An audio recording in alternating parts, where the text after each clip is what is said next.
अब धर्म गुरु कौन होता है? जो धार्मिकता और सदग्रंथों का ज्ञान दे, और जो सदग्रंथों के विपरीत ज्ञान देता है और आपस में लड़ा के मारता है, वो ना धर्म गुरु है ना उसके धार्मिकता आसपास है, वो तो एक राक्षस व्यक्ति है।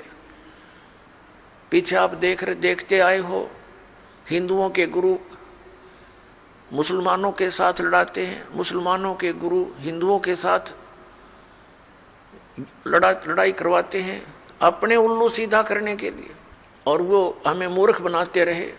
अब हम देखेंगे अपने सदग्रंथों को, और सदग्रंथों में वर्णित विधि है, उससे हम मोक्ष प्राप्ति करेंगे।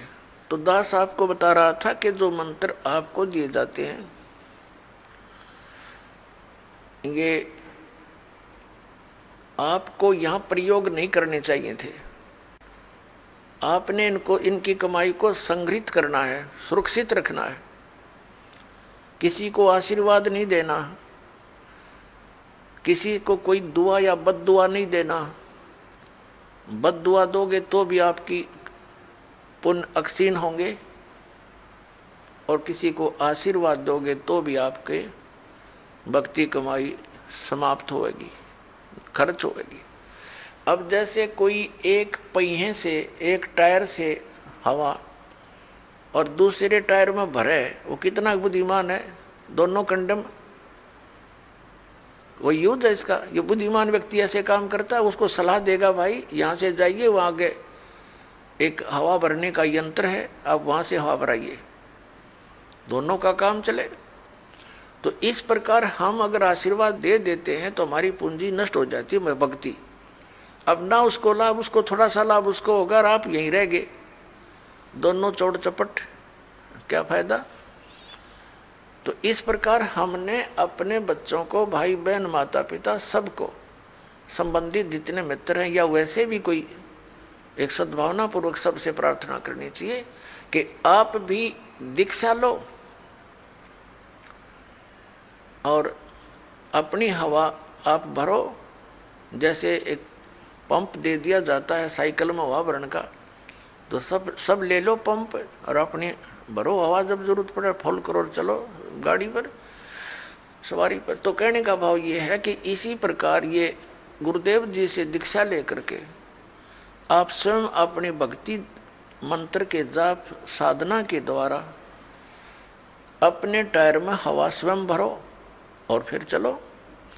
तो इस प्रकार आप जी ने अब ना किसी को आशीर्वाद देना है, ना किसी को बद्दुआ देनी है, दोनों में हमें हानि है। पहले क्या था, इस काल का जाल है। आप देखते हो बुजुर्ग बड़े छोटों को आशीर्वाद देते हैं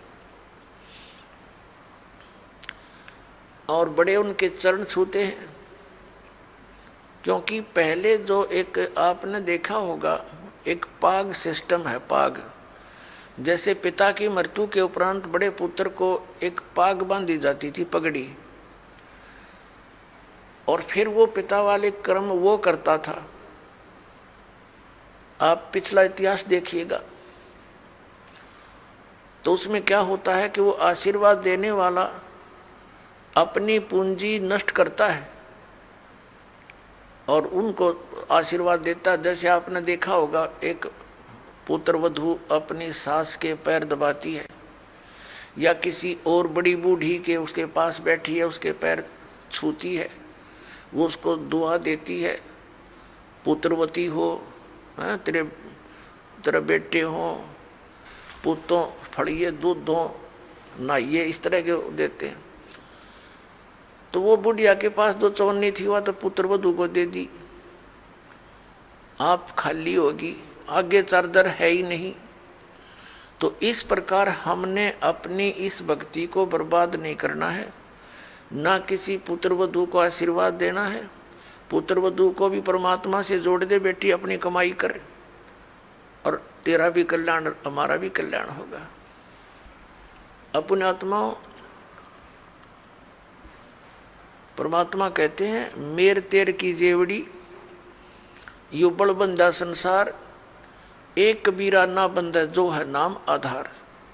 जिसने नाम प्राप्त हो गया परमात्मा को आधार मानकर चल रहा है, वो इस संसार की मेर तेर की जेवड़ी में बंधा नहीं गा। अब हमने देखी है बुढ़िया किस प्रकार आशीर्वाद देती है। जब पुत्र वधू का उसकी अच्छा मेल सा है तब तो आशीर्वाद दे रही है, तेरे भाई जियो, तेरे भतीजे जियो, और तू बूढ़ सुहागन हो। बूढ़ सुहागन माने मरा इतना तेरा पति नहीं मरा, वरदोस्ता तक सुहागन बनी रहे। और अगले दिन उसकी होगी अनपन, बुढ़िया दे रही है गाल उसने, तेरे भाई मरियो, तेरे भतीजे मरियो, तो रांड होइयो। बताओ, वो दूना टोटा कर लिया उसने। पहले तो आशीर्वाद देकर खोई, फिर उसने बददुआ देकर भक्ति खोई। तो ये कोई बात हुई? जो दास आपको कह रहा था कि ये भक्ति मार्ग जो अब प्रारंभ हुआ है, ये चौथे युग में ही होता है। और ये समय है उसका। पुण्यात्मा, आप जी सुनते आए हो विशेषकर 2-3 वर्षों से कि सन 2012 में प्रलय होएगी। अब वो प्रलय का अर्थ कैसे लगाकर पेश करते हैं कि पृथ्वी पर सर्वनाश हो जाएगा। ये वो प्रलय नहीं होगी, ये अधर्म की प्रलय होगी। अधर्म का सर्वनाश होगा, अज्ञान की प्रलय होगी और ज्ञान का विकास होगा। ये वो प्रलय अब सन 2012 में होगी।